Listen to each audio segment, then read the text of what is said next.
গণমানুষের নেতা এবং উপজেলা জেলা বিএনপি সভাপতি নবীরাজ খান রানী বিপুল ভাইকে তার বক্তব্য দেওয়ার জন্য অনুরোধ করছি। বিসমিল্লাহির রহমানির রহিম। আজকে আন্তর্জাতিক শ্রমিক দিবস উদযাপন উপলক্ষে আয়োজিত এই শ্রমিক মহাসমাবেশের সম্মানিত সভাপতি জাতীয়তাবাদী শ্রমিক দল ইসলামপুর জেলা শাখার সাবেক সভাপতি জনাব আব্দুল আজিজ প্রধান, আজকের অনুষ্ঠানের মধ্যমণি, ইসলামপুরের প্রিয় মানুষ, ইসলামপুরের গণমানুষের নেতা, সাবেক মন্ত্রী পরিষদ সচিব, বিএনপির চেয়ারপারসন দেশনেত্রী বেগম খালেদা জিয়ার অন্যতম উপদেষ্টা, সাবেক উপজেলা বিএনপির সভাপতি জনাব এস.এম. আব্দুল হালিম সাহেব, উপস্থিত জয়নাল সরকার সহ সম্মানিত নেতৃবৃন্দ, আজকে 15,000-এর অধিক লোক সমবেত হয়েছে আমাদের এই গণমিছিলে। এতে প্রমাণ হয় আপনারা যারা বড় বড় নেতা দাবি করেন আপনাদেরকে জনগণ প্রত্যাখ্যান করেছে। চাঁদাবাজির কথা বলেন অনেক নেতা, নিজেরা চাঁদাবাজি করে আখির গজিয়ে পকেট ভর্তি করেছেন, আরেকজনকে চাঁদাবাজির কথা বলেন। এইসব কথা বাদ দেন, বাদ দিয়ে আমরা চ্যালেঞ্জ ছুড়ে বলতে চাই, আমার বিরুদ্ধে 10 টাকা চাঁদাবাজির অভিযোগ উত্থাপন করে প্রমাণিত করলে জীবনে রাজনীতি করব না। এই সততা আমার রয়েছে, এই সততা আমার নেতা এসে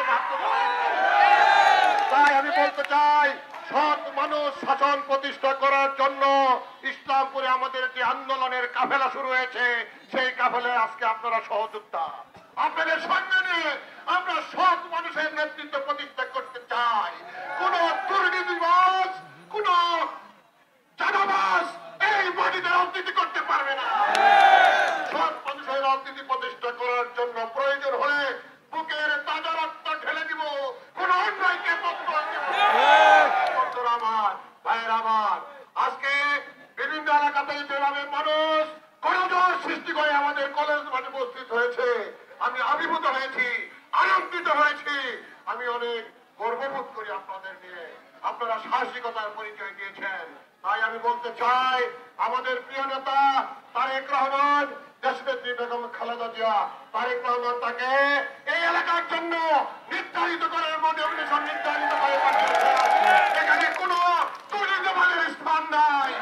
তাই এই এলাকার মানুষকে উনি এলাকায় পাঠিয়েছেন এই এলাকার মানুষের সঙ্গে কাজ করার জন্য।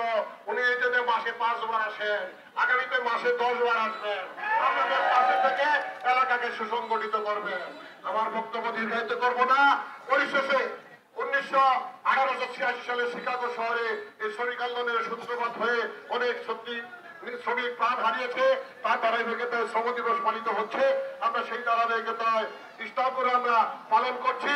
আমি আপনাদেরকে অনুরোধ করব, আপনারা সবাই আগামী দিনের যে কোনো সংগ্রামে, যে কোনো আন্দোলনে, যে কোনো কর্মসূচিতে আমাদের তাকে সাড়া দিবেন। আপনারা কি রাজি আছেন?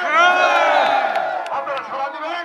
এই ব্যাগে প্রতিষ্ঠা করার জন্য যে কোনো ত্যাগ স্বীকার করতে আপনারা প্রস্তুত আছেন? সবাইকে ধন্যবাদ। বাংলাদেশ জিন্দাবাদ, শহীদ অমর হক, দেশনেত্রী বেগম খালেদা জিয়া জিন্দাবাদ, তারুণ রাঙ্গার, তারেক রহমান জিন্দাবাদ।